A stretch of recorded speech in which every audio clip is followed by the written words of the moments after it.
como el escenario ha ido variando, ha ido cambiando rápidamente y va a depender mucho de lo que pase acá en mayo. Hay que recordar que el Consejo Asesor Técnico, que son este consejo de expertos, dieron algunas recomendaciones que se deben cumplir para poder volver a clase y en realidad, tal como ustedes indican, y yo estaba escuchando ahora que ustedes estaban conversando, las polémicas se dan principalmente porque las autoridades lamentablemente no han escuchado ni siquiera a sus propios expertos, en este caso al comité de expertos, ni tampoco han tratado de consensuar estas medidas en la mesa social. Entonces finalmente se están tomando decisiones unilateralmente, no explicadas, no consensuadas, y lo único que termina pasando con eso es que estemos hablando finalmente de la polémica y no de cómo podemos implementar mejor la medida. Es que, doctora, ahí no se entiende, perdóneme, ¿para qué tienes una mesa o un consejo asesor para enfrentar una pandemia si finalmente vas a tomar tú las decisiones sin consultar a quienes son los expertos? O sea, exactamente, y de hecho en la web del Ministerio están las minutas públicas, las actas públicas del comité asesor, y de hecho en su antepenúltima reunión ellos ya habían conversado de las condiciones que se deben tener para volver a clase. Entonces, finalmente, tal como usted dice, si tienes al comité de expertos que te da la recomendación y finalmente la discusión se transforma finalmente en por qué no escuchaste a tu propio comité de asesor, la verdad que yo creo que también hay un problema de cómo se implementan las medidas y cómo se discuten finalmente las medidas. Entonces, doctor, ¿y cuál es esa recomendación que hizo la mesa de expertos? ¿Cuáles son esas condiciones? ¿Cuáles son esas condiciones? Porque la verdad es que se ha hablado tanto que no las tenemos tan claras. ¿Tú las puedes repetir, porfa?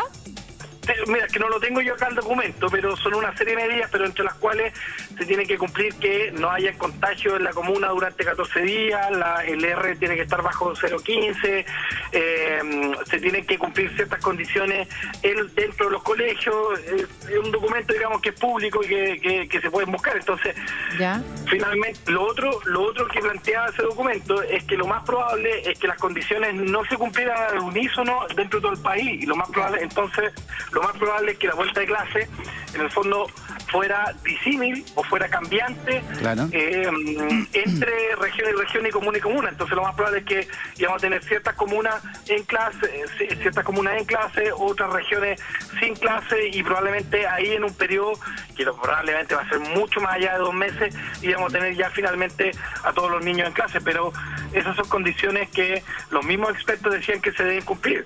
Ahora, esas condiciones se deben cumplir no para darle la venia a los expertos ni para llevarle la contra al ministerio, sino las condiciones que ellos ponían eran justamente para disminuir el riesgo de contagio entre los mismos niños y el riesgo de rebrote finalmente de la pandemia en la comunidad. Es que en ese sentido, doctor, no se entiende que se esté pensando en un regreso a clases cuando todavía no se llega ni al pic de la enfermedad. Sí, o sea, exactamente. Yo creo que tenemos,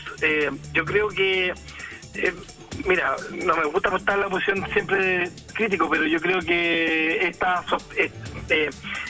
este discurso de cómo llevar toda la normalidad, cuando efectivamente yo estoy totalmente estoy muy de acuerdo con usted, que no estamos ni siquiera en los 10 primeros minutos del partido, no estamos ni siquiera en los 15. Claro. Probablemente nos fue bien en los primeros 10 minutos, o por lo menos tenemos cifras que nos han sacado como de la alarma. Y yo creo que eso es súper positivo, y eso netamente se lo debemos a lo que han hecho nuestras autoridades, el ministro, el presidente, etcétera. Pero relajar ahora, en realidad, suena como un poco incomprensible, claro, principalmente porque, tenemos que recordar que estamos en un abril tremendamente caluroso, ni siquiera ha llegado el invierno, ni siquiera hemos tenido la presencia de los otros virus invernales, y empezar a hablarlo como que ahora está todo normal, yo creo que no es la mejor forma de hacer todo. O sea, si ya hicimos todo este esfuerzo ahora, como que relajar ahora, no, cuando se nos puede venir la bola encima, yo creo que no es la forma más adecuada de enfrentar esto. Pero a juicio del Colegio Médico, hasta ahora, ¿el gobierno lo ha hecho bien, José Miguel? O sea, yo creo que hemos tenido cifras que son positivas. Yo no me acuerdo cuando conversamos, siempre hemos hablado de los ventiladores mecánicos. Sí. Yo ya llevo un tiempo diciendo que los ventiladores mecánicos son el mejor signo de cómo va este asunto. Y el número de pacientes ventilados, a pesar que las últimas 48 horas creció un 12%, pero en general, si uno toma los últimos 7 días, se ha estancado. Claro. Se ha tenido totalmente estable, totalmente. Entonces, eso quiere decir que probablemente las medidas de aislamiento social, la suspensión de clases de los niños, la suspensión de clases de las universidades, las cuarentenas, independientes de cómo se han hecho, etcétera, han tenido un efecto y han tenido un efecto positivo. Temuco, que estuvo súper complicado en algún minuto, en este minuto tiene alrededor de 6, 8 ventiladores desocupados. Entonces, la verdad es que las medidas han comenzado a tener un efecto, ¿ya? Han comenzado a tener un efecto. Doc. Y por lo tanto parece, pero parece muy, como dice coloquialmente, tirado las mechas, ya que hemos tenido este efecto relajarla ahora, porque en el fondo lo único que uno espera al relajar es que eso volvamos para atrás. Ahora, eso volver para atrás puede ser aumentar o puede que se nos venga la ola encima. Ahí le quería preguntar, porque usted nos dice, claro, nos ha ido bien, se han tomado medidas que han tenido efecto, lo de Temuco es destacable, pero si nos relajamos ahora, se nos puede venir la ola encima. Cuando tú me dices, doctor, relajar ahora significa que los empleados fiscales vuelvan a trabajar, empezar a hacer que los niños vuelvan al colegio, ¿todas esas medidas son relajarse? Exacto, y sumémosle abrir los malls, como ustedes decían recién, sumémosle abrir el comercio, que no es crítico para mantener el funcionamiento básico de alimentación y salud en cuarentena. O sea, eso significa empezar a tener básicamente empezar que la gente empiece a transitar nuevamente espacios comunes, espacios abiertos. A mí me preocupa, Doc, lo que se genera en la ciudadanía cuando se toman este tipo de medidas o se hacen estos anuncios. Yo creo que desde hace un par de semanas que la gente está cansada un poquito de las cuarentenas, que le cuesta más quedarse en la casa, que nos cuesta más meter el discurso de quédense en casa. ¿Por qué? Porque la gente está como estresada y cabreada y dice, oye, hay 30 grados, yo veo que en la tele dicen que la curva va bien, como que la situación se ha ido manejando más o menos bien, no debe ser tan grave esta cosa, igual puedo salir un poco. Y eso es sumamente riesgoso. Cuando nos dicen, vamos a abrir un mall, vamos a hacer que los empleados fiscales vuelvan, que los niños empiecen a volver al colegio, de pronto la gente va a decir, ven, ya pasamos lo peor. ¿Hay algún otro país que a esta altura del partido, o sea, antes de llegar al pic, haya relajado medidas? ¿Y cómo ha sido esa experiencia? ¿O no existe ningún país que haya hecho algo así? No, mira, yo creo que hay dos cosas. Una cosa tiene que ver, un punto tiene que ver con el discurso público. En el fondo, el discurso público es lo que nuestras autoridades o los que estamos en el debate público damos como mensaje y lo que la gente capta.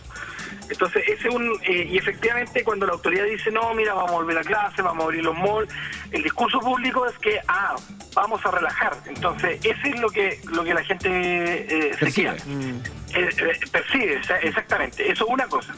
Y lo otro es que, efectivamente, acá nadie tiene... nosotros también lo hemos repetido varias veces en el programa, nadie tiene la varita mágica ni nadie sabe exactamente cómo hacerlo, principalmente porque esto es algo nuevo en el mundo. Entonces, pero lo que uno puede ver es cuáles son las experiencias internacionales previas.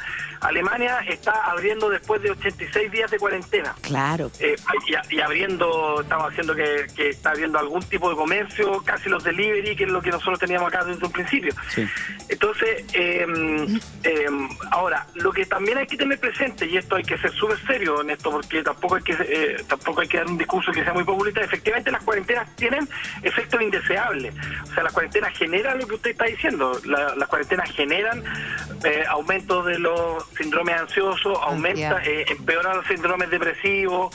Efectivamente, las cuarentenas aumentan la violencia intrafamiliar, las cuarentenas aumentan el consumo de sustancias lícitas e ilícitas. Entonces, la cuarentena tampoco es como que ya pongamos la cuarentena y se acabó. Ahora, lo que sí, y que nosotros lo hemos planteado en la mesa social, es que efectivamente las autoridades tienen que generar el ambiente para que la cuarentena se pueda cumplir. Ustedes han entrevistado al alcalde de Carter, al alcalde de Codina. Ellos, en el fondo, saben que las cuarentenas van a causar hambre en su población y, por lo tanto, ellos saben que como municipalidad tienen que, de alguna forma, llevar los alimentos. El alcalde de Carter decía, mira, nosotros sabemos que tienen un solo baño. Bueno, hay que sanitizar ese baño y, por lo tanto, ellos le dan los elementos de sanitización. En algún momento se decía, bueno, mira, ellos ocupan gas y no pueden salir a comprar gas. Bueno, nosotros como municipalidad le llevamos gas. Entonces, se tiene lo que la experiencia intencional lo que ha dicho es que efectivamente las autoridades, más que decir sí o no cuarentena, tienen que decir sí cuarentena, pero también generar los elementos socioeconómicos para que esas cuarentenas se puedan cumplir. Es un equilibrio entre las dos cosas finalmente. O sea, es un equilibrio en que esa persona pueda estar en cuarentena en su casa, porque nuevamente vimos este fin de semana una mujer que estaba fuera del supermercado en la comuna Maipú, era una mujer que estaba en situación de calle y que era COVID positivo, y finalmente en un control de carabineros pudieron detectar que había roto su cuarentena, pero esa mujer, claro, deberían haber estado en alguno de estos hoteles sanitarios en donde hubiera podido haber sido acogida, hubiera tenido alimento. También hay un trabajo por parte de la municipalidad, del mismo hospital, de saber que esta es una persona en situación de calle y cómo poder darle lo que necesita o contenerla emocionalmente y económicamente durante el periodo de la cuarentena para que no vuelva a la calle a contagiar. Sí, o sea, exactamente. Yo creo que ese es un gran tema y que yo creo que también se relaciona mucho con los colegios, principalmente porque efectivamente nos dimos de repente cuenta de golpe y porrazo de que no todo el mundo tenía internet, de que no todo el mundo podía... Tiene impresora. De que no todo el mundo tenía impresora, de que no todo el mundo probablemente podía hacer las clases no presenciales. Entonces, la verdad que efectivamente de repente como que la pandemia nos empieza a afrontar con un Chile que no todos estábamos convencidos que existía. Y doctor, nosotros recién hace poquito lo comentábamos, que tiene que ver con una realidad que es propia de nuestro país y que se acentúa cuando los niños vuelven a clases, que tiene que ver que muchos niños quedan al cuidado, cuando las mamás van a trabajar, quedan al cuidado de sus abuelitas, de sus abuelos. Porque si no, finalmente no tienen con quién dejarlo. Y veíamos que, por ejemplo, hoy día lunes ya muchas empresas empezaban a retornar a sus trabajos. Entonces, ustedes se han planteado el tema que se van a ver en la obligación muchos niños de estar en contacto con sus abuelos, con la tercera edad. Entonces, eso puede ser súper perjudicial porque estamos entendiendo que estamos entrando ya en el momento de pic de la pandemia. Sí, efectivamente tenemos un problema ahí porque justamente nos ha pasado mucho, para ejemplificar lo que usted dice, nos ha pasado mucho con los trabajadores de la salud. Tenemos de repente parejas que tienen hijos y que ambos papás son trabajadores de la salud, ambos médicos, un médico y otro profesional de la salud. ¿Y qué nos pasa? De que los dos tienen que salir a trabajar de forma indefectible y en el fondo para ellos la cuarentena no corre, y muchos salas cuna, jardines infantiles, de hecho los mismos jardines infantiles de los hospitales o los centros de salud o clínicas han tenido que cerrar producto de esto. Entonces ahí decimos con quién dejamos a esos niños. Y lo que nos pasa muchas veces, sobre todo en sectores más vulnerables, es que justamente tal como usted indica, son los familiares quienes... los abuelos que cuidan. Los abuelos o otros familiares quienes cuidan a esas personas. Entonces, efectivamente ahí se nos genera un problema. Y lo que hemos tratado de hacer nosotros es que en estos proyectos de ley que se están haciendo cuidadores se pueden incluir algún aspecto de cómo podemos cuidar a esos niños, sobre todo si no están en clase. Claro. Doctor, el senador Manuel José Osandón tuiteó el siguiente mensaje, me gustaría compartirlo con usted, a ver qué le parece. Dice así: proyectar la imagen de gobierno eficiente, capaz de reactivar la economía rápidamente y a la vez controlar el COVID-19 con el fin de aparecer como un país, comillas, modelo, puede tener altos costos para los ciudadanos. Con la vida humana no se especula. ¿Quién asumirá los costos después? Una visión crítica del senador Manuel José Osandón. Bien crítica. Bien crítica, porque claro, efectivamente el gobierno ha intentado de alguna manera apuntalar la economía, ha inyectado recursos, ha ido en apoyo de las pymes, incluso de las personas que boletean. O sea, se han tomado un sinfín de medidas, pero eso es económico. ¿Qué pasa con el cuidado de la salud directamente? ¿Se está jugando aquí? ¿Se está especulando un poco con la salud? ¿Cómo plantea, digo, el senador Osandón? Mira, yo no sé si es especulando, pero efectivamente se está haciendo aquí una apuesta. Se está haciendo una apuesta en que el virus se va a comportar de mejor forma de como hemos visto internacionalmente que se ha comportado. Pero no podemos saberlo. Exactamente. Y en general uno en medicina, y aquí es donde de repente venimos los economistas con los médicos de medicina, siempre nos ponemos en el peor escenario, ¿ya? Y ahora, lamentablemente, el peor escenario a veces es más caro, ¿ya? Y esto estoy siendo como bien explícito en el sentido de que, claro, uno puede decir, mira, ¿cómo voy a cerrar la ciudad? Bueno, tenemos que cerrarla porque ese puede ser el peor escenario, pero entonces ahí sale el economista y dice, bueno, pero eso es muy caro. Entonces, efectivamente, aquí hay una balanza. Esa balanza le corresponde a las autoridades. A nosotros siempre nos critican como colegios que decimos que somos muy alarmistas, pero bueno, ese es nuestro rol, digamos, nuestro rol es sanitario. No económico. Tenemos que tener presente, pero para eso hay otras autoridades, pero cuando a nosotros nos preguntan, en realidad, nosotros, efectivamente, como sector salud, siempre tratamos de ponernos en el peor escenario en el sentido de qué puede ser lo más grave que le puede suceder a la gente si es que no se toman las medidas adecuadas.